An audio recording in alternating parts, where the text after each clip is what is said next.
Most content that gets created doesn't get seen by enough people, not because it's bad content, but because the team spent so much time creating it and not enough time distributing it.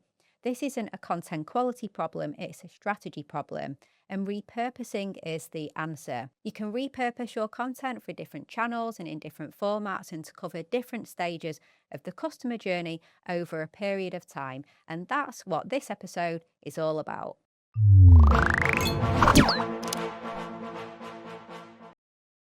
Hello and welcome to the Content 10x podcast. I'm your host, Amy Woods, and welcome to part 6 of our content strategy series if you've been following along. If you haven't, then do go check it out. So, over the past 5 episodes, we've been looking at building your content strategy from the ground up, looking at what a strategy is, audience analysis, competitor analysis, linking to business goals. We've looked at channels and formats and messaging and positioning. And now we're looking at how to make your content strategy sustainable. We're leaning into my favourite topic, which is content repurposing and distribution. Now, I know that most marketing teams, they don't have an unlimited budget and unlimited resources. So this episode about repurposing and distribution, we're going to be looking at how to do more with less within those real world constraints of any busy B2B marketing team. In case you missed any of the previous episodes, then go check out the links in the show notes where you can catch them all.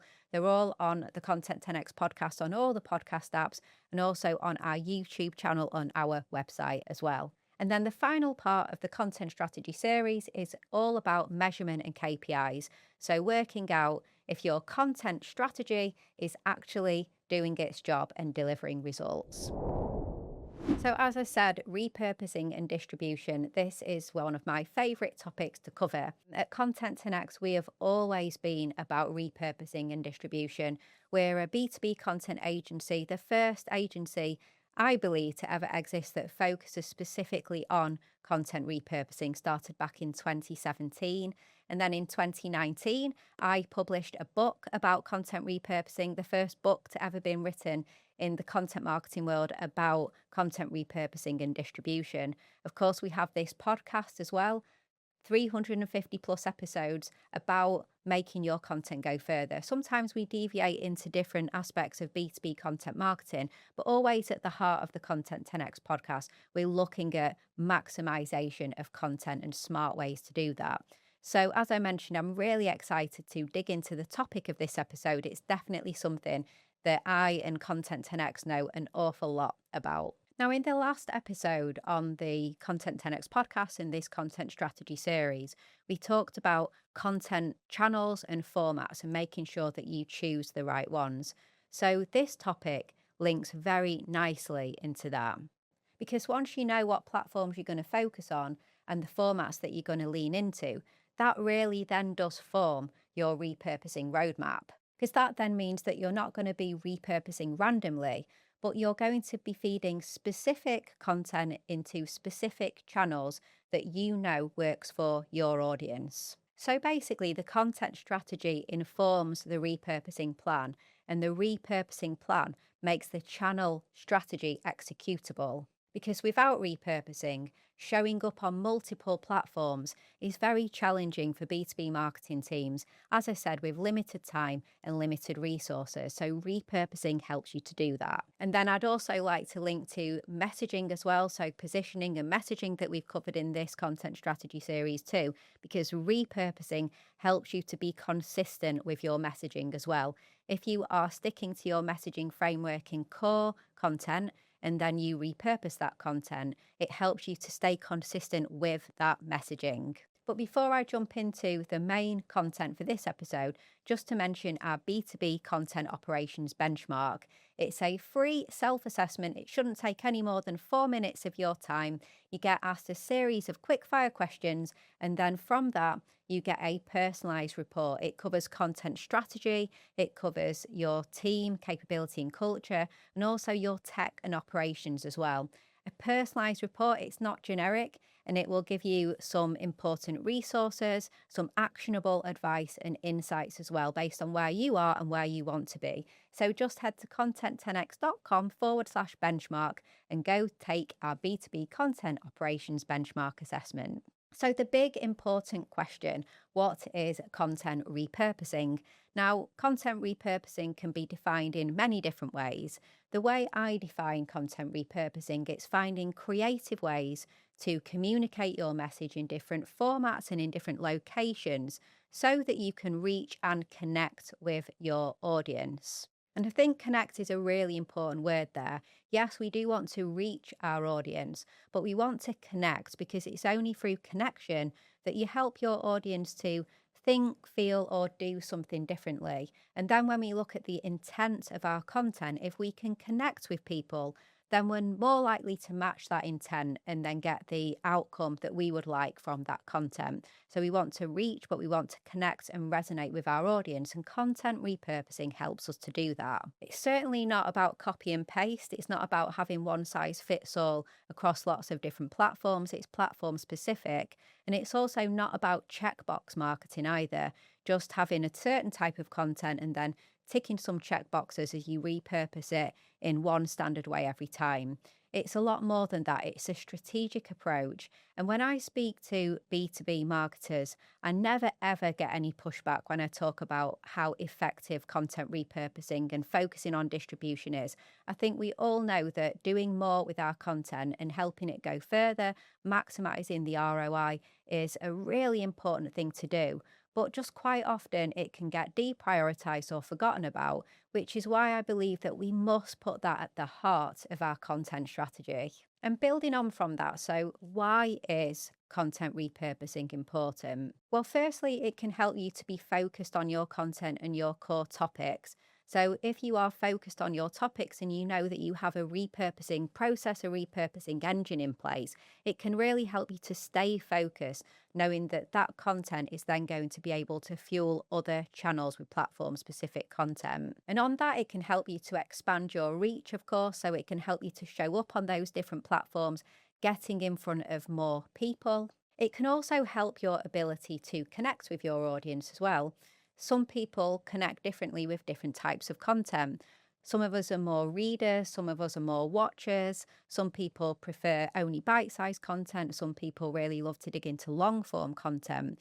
So, if we are repurposing content in different formats and different styles, it just means that it gives us a greater chance of connecting with a broader section of our audience that have different preferences over different content types. We've also talked in this content series about messaging and positioning.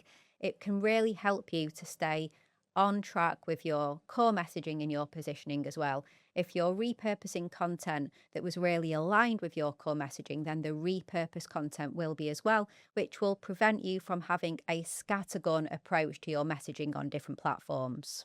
And in turn, all of this is going to help you gain more trust and more authority.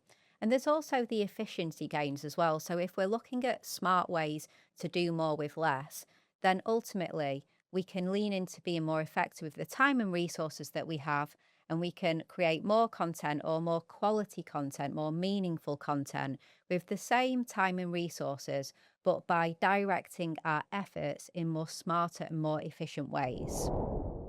Another key benefit of why we would repurpose content is because it can help us with search as well through traditional SEO and also Gen AI search. Because again, we are being aligned with our messaging. We are saying the same things consistently, just in different ways, which always is going to help us with search. And we can make sure that we're repurposing content in ways that is suitable, for example, for Gen AI. So repurposing long form into shorter snippets and that kind of thing. It's going to help you get found by search, whether that's traditional or Gen AI search. And another important point that I really like to make when putting forward the business case for repurposing is you give people an opportunity to spend more time with you.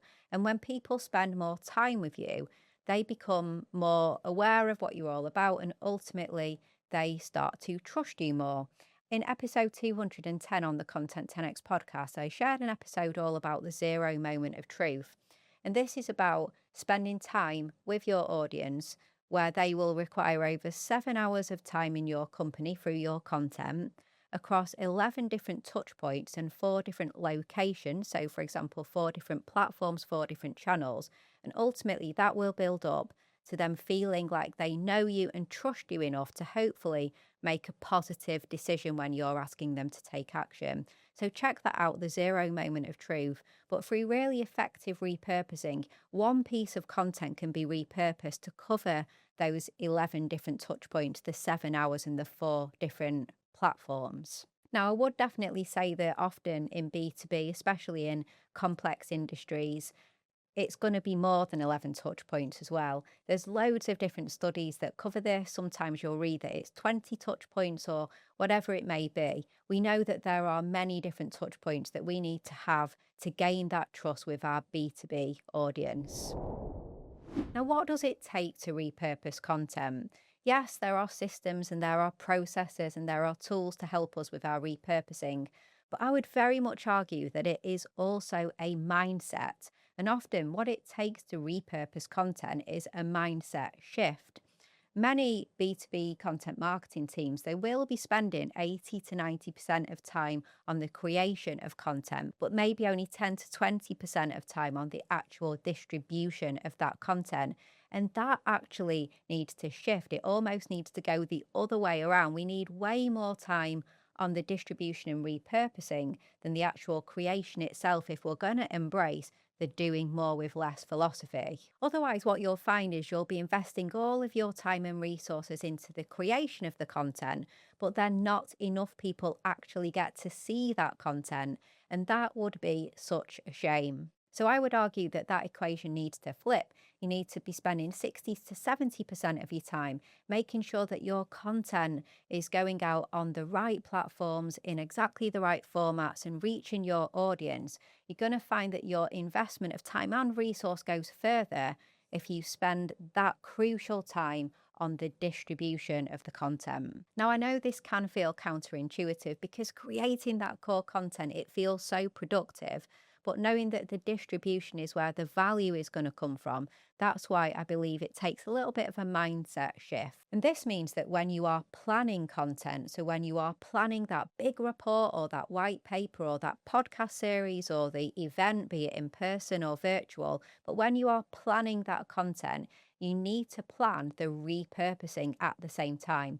Repurposing and distribution, it should never be an afterthought. Now, this is a catchphrase of mine that I've had for almost a decade now. Don't make it an afterthought. You need to be thinking about your repurposing and distribution when you are planning the core content to begin with, because if you know how you will repurpose and distribute the content, it's going to affect how you create it in the first place, which will make it more repurposable and more easy to distribute. And then you will get the maximum return on investment from all of the effort that goes into that content. If you're going to put lots of time and effort into something and you're discovering, okay, I'm not going to be able to do a lot of repurposing and there aren't many distribution opportunities from this, take that as a sign that maybe you need to follow another approach and follow an approach that is going to bring more repurposing opportunities.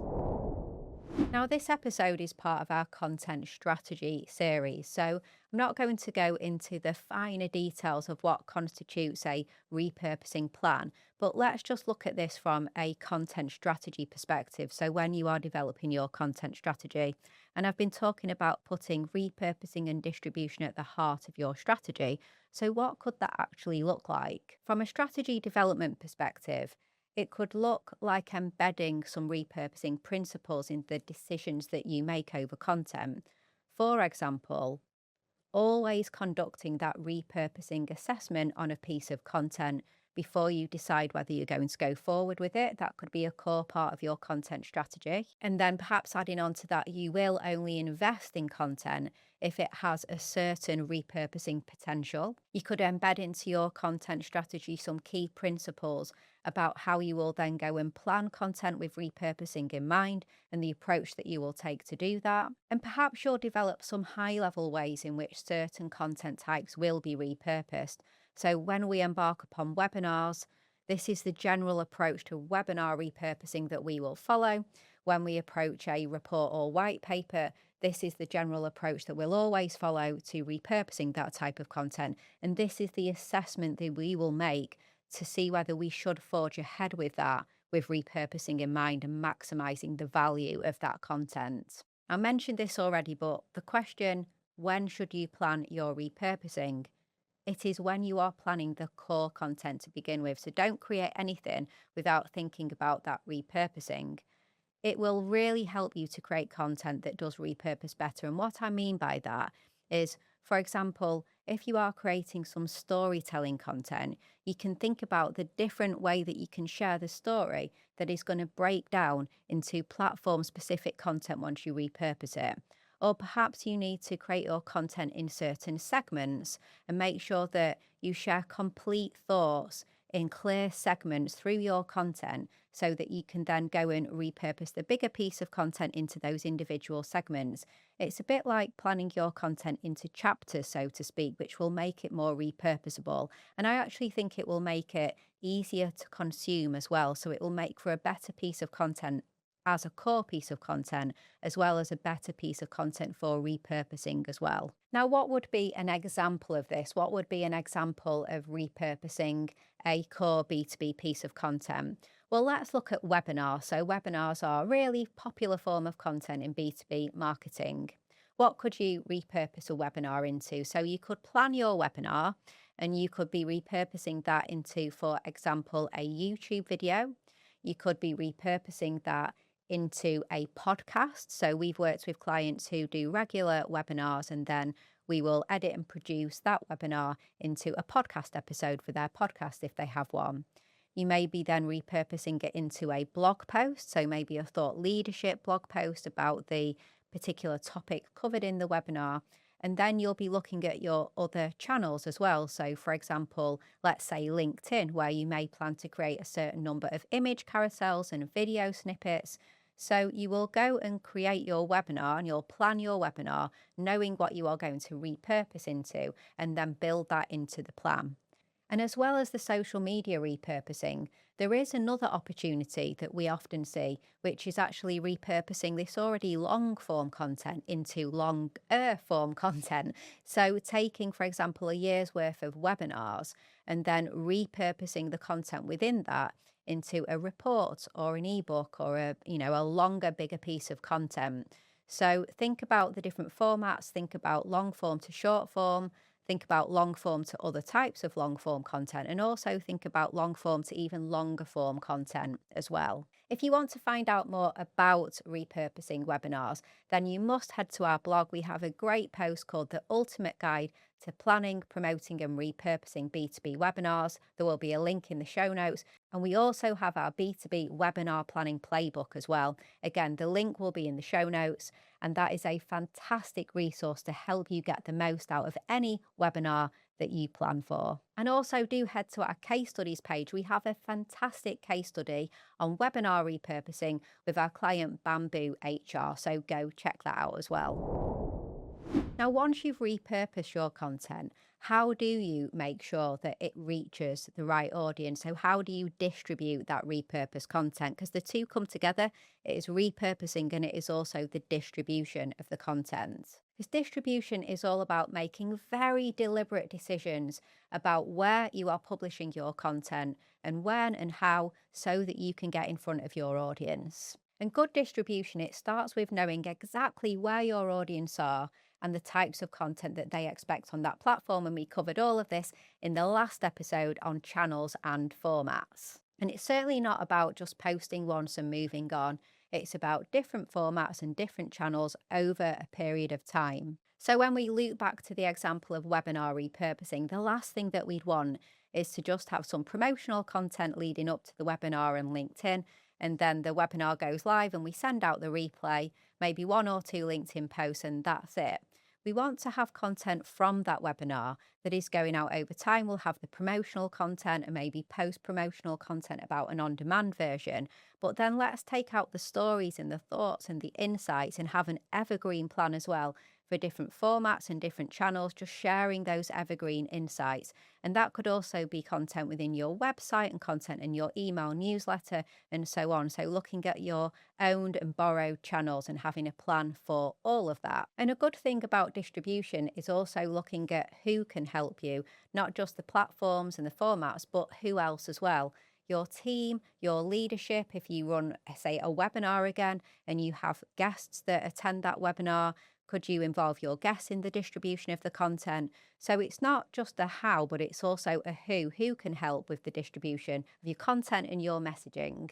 And of course, this also means that you'll want to be tracking what's working. And we have a whole episode coming up on the Content 10X podcast, our next episode of this strategy series, which is all about measurement and KPIs and knowing what's working and what's not working. And I feel it's really appropriate here, though, just to mention that I've often heard people be a little bit down on repurposing. They'll talk about how it can cause you to be quite repetitive because they think it's just posting the same thing again and again. And also about cut and paste, just cutting and pasting from one place to another. Now, I would argue that that isn't repurposing. It's certainly not what I consider to be repurposing.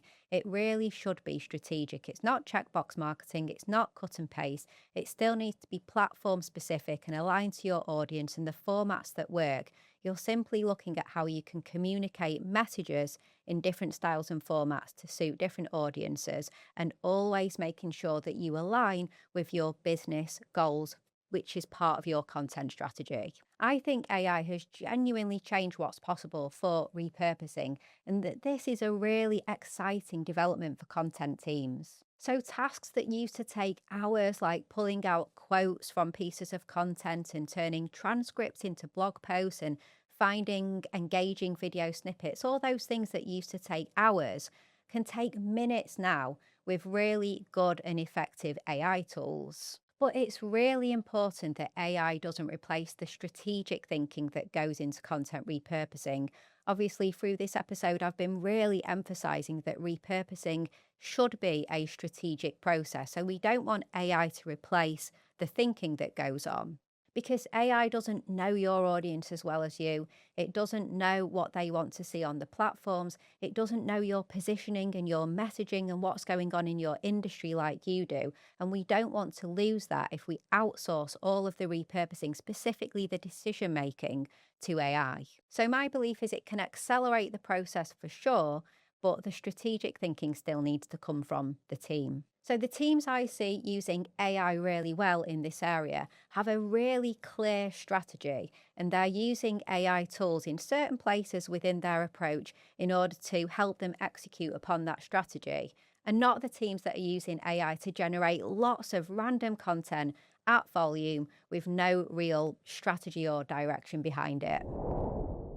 Great, so we are almost at the end of our content strategy series. In the next episode, I've mentioned already, we're looking at measurement and KPI. So how do we know that all of this is working? I hope you found this episode on content repurposing and distribution really helpful. As I mentioned, this is what we do at Content 10X, and we have loads of content on repurposing and distribution. You can go and check our free resources on the Content 10X website, and you'll find lots of downloadable guides on repurposing webinars and expert interviews and keynote talks. There's lots of information about repurposing, and we have hundreds of blog posts as well and hundreds of podcast episodes. So head on over to content10x.com and go to our blog, podcast, and resources, and there'll be lots to help you with the repurposing and distribution side of things. And if you want help with your content strategy, or with your repurposing and distribution, just get in touch with us. Go to content10x.com/inquiry, and we would love to speak with you. And finally, just a last mention of our B2B content operations benchmark. So if you want to know how you compare to others and want to know any tips and advice specific to you and where you're at with your strategy or your tech and operations or your team and tools and capability, then do go to content10x.com/benchmark and take our free self-assessment. It'll take no more than 4 minutes, and you'll get a fantastic personalized report to help you on your way. All right, well, thank you so much for listening to this episode, and I'll catch you in the next one.